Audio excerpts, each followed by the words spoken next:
Alors bonjour tout le monde, j'espère que ça va bien.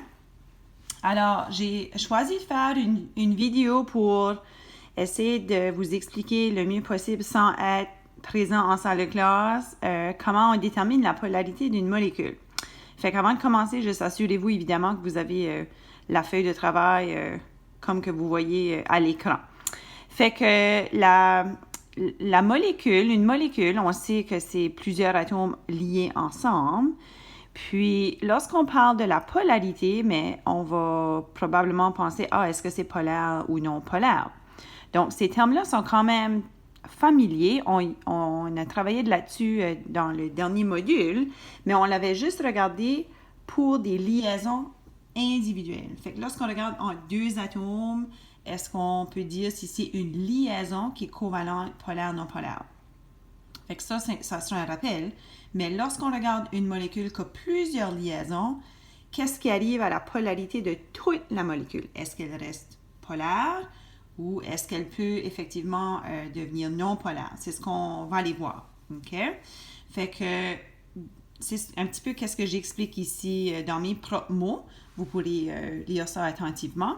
Puis ce qui est important, évidemment, c'est qu'est-ce que vous voyez dans l'encadré. Alors, il y a des étapes à suivre pour déterminer si une molécule est effectivement polaire ou non polaire. Alors, normalement, on va premièrement identifier la forme de la molécule. Fait qu'on va aller chercher sa géométrie, comme qu'on a fait dans le dernier module. Est-ce que c'est angulaire, tétraédrique? À quoi ça ressemble de façon trois-dimensionnelle? Ensuite, on va regarder les liaisons à l'intérieur de la molécule. Est-ce qu'ils sont polaires ou non? Et puis, pour terminer, on va déterminer si les forces de dipôle s'annulent. Fait que, force de dipôle, j'y reviens dans quelques instants. Fait que, je vais juste tasser ma feuille pour qu'on puisse voir l'exemple. Je l'avais commencé tantôt, mais j'ai dû recommencer mon vidéo, mais c'est correct. OK. Alors, l'exemple qu'on va faire, c'est l'acide chlorhydrique. Alors, ça, c'est une molécule, parce que c'est deux atomes liés ensemble. Elle est simple, notre molécule, il y a juste une liaison. Alors, on pourrait premièrement dire, c'est quoi la liaison qu'il y a entre H et Cl? Fait que, comme vous pouvez voir, j'ai commencé mon petit calcul. Alors, j'aurai la différence d'électronégativité. J'utilise mon tableau périodique. Puis, quand je regarde dans le tableau périodique, hydrogène, c'est 2.1. Puis, chlore, c'était 3,0, si vous regardez bien. Et ça fait une différence de 0,9. Okay. Quand on fait ce calcul-là, ça détermine la liaison, pas nécessairement toute la molécule. Okay. Alors, juste pour que ça soit clair dans vos notes, ceci, c'est une liaison, évidemment, covalente, polaire, parce que la valeur est entre 0,4 et 1,7, si vous vous rappelez du petit tableau. Okay. Quand je pense à la molécule en entier, si je pourrais imaginer sa géométrie, elle est quand même simple parce que j'aurais hydrogène qui est lié avec le chlore. OK? Donc, il y a juste une liaison, mais la forme de cette molécule-là, je sais qu'il n'y a pas un atome central, mais c'est très linéaire. OK? Fait que la forme, je dirais que c'est linéaire. OK. Parce que c'est une molécule qui est polaire, OK, ça veut dire qu'il y a une différence d'électronégativité grande assez qu'il y a un des atomes qui veut plus les électrons que les autres. Et ça crée ce qu'on appelle des charges partielles. On a mentionné ça dans le dernier module, mais on s'en est pas trop occupé. Mais maintenant, ça va l'être important. OK? Donc, quand je pense à des charges partielles, je vais l'écrire ici parce que je vais utiliser un autre symbole d'un instant. L'atome qui est le plus électronégatif, donc chlore 3,0, c'est lui qui va avoir une plus grande force d'attraction pour les électrons, le doublet liant. OK? Fait qu'à côté du chlore, on pourrait écrire le petit symbole de charge partielle négatif parce que lui veut les électrons. Puis du côté de l'hydrogène, c'est une charge partielle positive. OK? Ça, c'est une manière de dénoter qu'il y a une polarité. Ça crée des charges partielles. L'autre chose qu'on peut aussi dire, c'est quand on regarde entre deux atomes, Et s'il y a des charges partielles, ça crée qu'est-ce qu'on appelle une force de dipôle. Alors, ça veut dire qu'il y a comme une force d'attraction, puis ça crée deux pôles opposés, positif, négatif. Okay? Et la manière de représenter ça, au lieu d'utiliser les charges partielles, on peut s'en venir sur la molécule et puis tracer une flèche, okay, qui va ressembler à ceci. Donc, ma flèche pointe vers l'atome qui est le plus électronégatif. Puis le début de ma flèche, vous remarquez là, ça ressemble à un petit positif. Ben, ça voudrait dire l'atome qui est le moins électronégatif ou l'atome qui aurait une charge partielle positive. Okay? Fait que ceci, ça va être utile lorsqu'on va avoir des exemples de molécules qui auraient plus qu'une liaison. Okay? Fait que ici, on pourrait appeler ça une force de dipôle. Et c'est un terme que je vais utiliser quand même assez souvent. Alors, dans notre exemple, HCl a seulement une liaison. Elle est polaire. Il y a une force de dipôle et elle est très présente. Okay? Fait, dans ce cas-là, on peut déterminer que la molécule... Où est-ce que je vais écrire ça? Juste ici. Alors, parce qu'il y a une force de dipôle, on va dire la molécule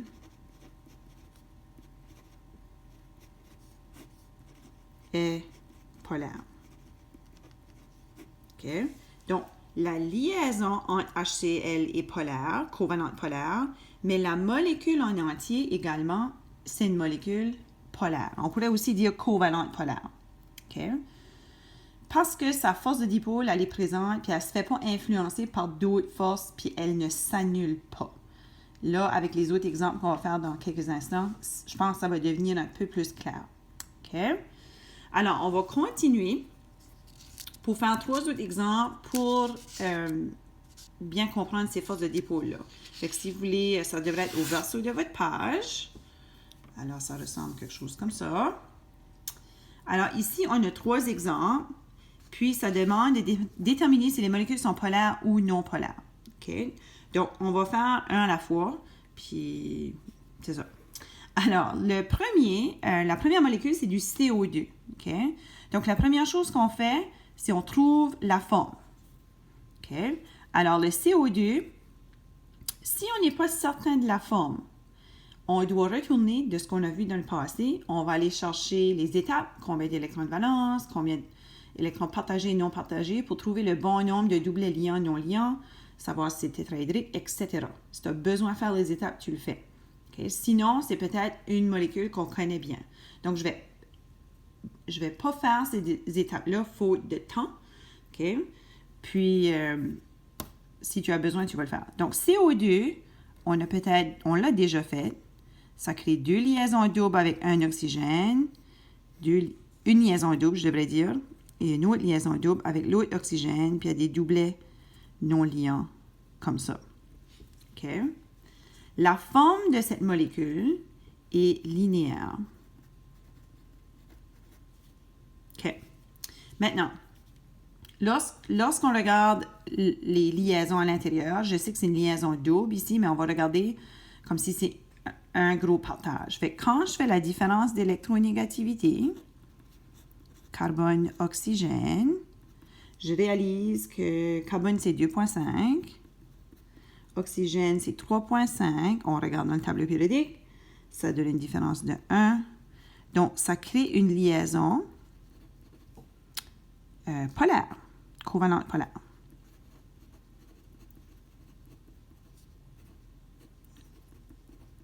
OK? C'est un petit peu barbouillé, mais je pense que vous suivez. Donc, c'est une liaison polaire qui veut dire qu'entre le carbone et l'oxygène, il y a une force de dipôle, il y a des charges partielles qui a une plus grande tendance à attirer les électrons, c'est l'oxygène, excusez-moi. Donc, la force de dipôle, il y en a une à partir du carbone vers un des oxygènes, mais il y en a également une autre envers l'autre oxygène, comme ça. OK? La force de dipôle, j'aime mieux d'utiliser ce terme-là parce que ça ressemble un peu comme des vecteurs, si vous êtes un petit peu familier en physique.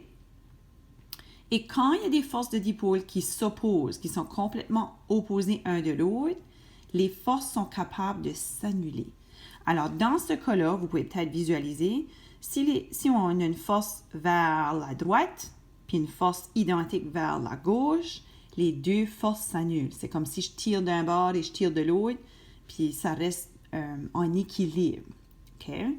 Donc, si les forces de dipôle sont opposées, ils peuvent s'annuler, et qui veut dire que la molécule en entier demeure non polaire. Donc, c'est ça qui rend les choses un petit peu intéressantes. Okay? Alors, qu'est-ce qu'on peut conclure ici?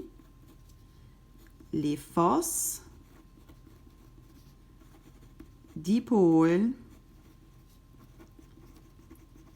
s'annulent, alors la molécule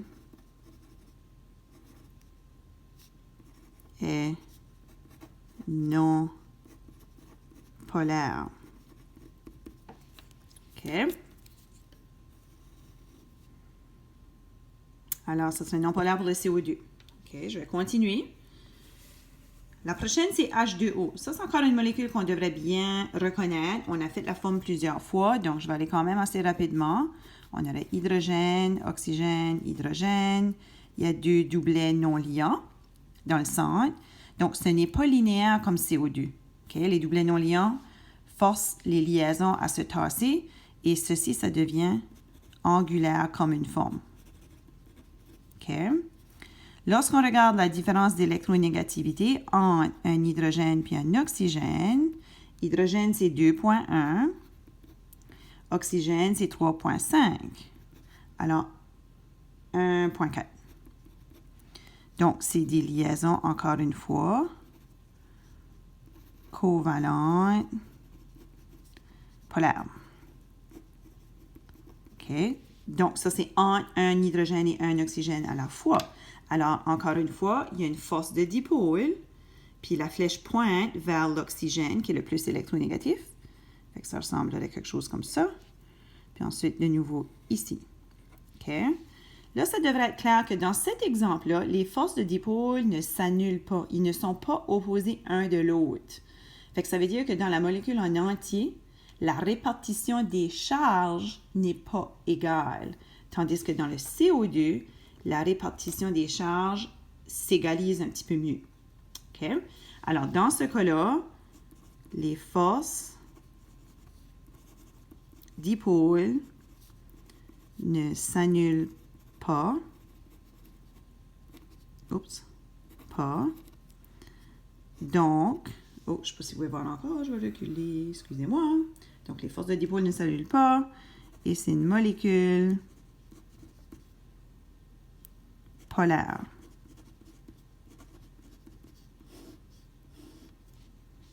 OK, ça c'est pour H2O. Puis finalement, on va y aller avec NH3. NH3, aussi, on l'a vu plusieurs fois. Faute de temps, je vais aller un petit peu plus vite. Parce que mon vidéo commence à être un petit peu long. OK. Prenez le temps de prendre des pauses puis prendre des notes. Puis le resurveiller de nouveau, évidemment. Alors, là, j'ai trois liaisons semblables. Premièrement, quelle sorte de forme que ça serait? Donc, selon nos formes qu'on a étudiées, ceci, c'est pyramide triangulaire. OK. Alors, on aurait une différence d'électronégativité entre azote, hydrogène. Hydrogène, c'était 2,1 et azote est 3,0. Ça donne une différence de 0,9. Et de nouveau, c'est encore une liaison covalente polaire. OK. Qui a la plus grande électronégativité? C'est mon azote. Ça, c'est un 3. Désolé, il est un petit peu barbouillé. Fait que les forces de dipôle se tracent comme ceci. Vers l'azote. Vers l'azote. Vers l'azote. OK. Les forces de dipôle ou les charges partielles, dans ce cas-ci, ne sont pas réparties de façon égale. Les forces de dipôle pointent vers la même direction. Ils ne sont pas opposés un de l'autre, donc ne s'annulent pas. OK? Alors, force d'épaule ne s'annule pas. Je l'écris dans l'exemple, mais ça n'a pas besoin d'être écrit dans les devoirs pratiques. Vous allez voir. Oh, excusez-moi. Peut-être ce serait mieux si je tasse ça comme ça. Je ne suis pas l'experte à faire des vidéos. Donc, les forces d'épaule ne s'annulent pas. Et donc, la molécule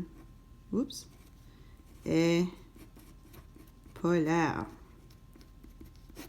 OK? Une dernière chose.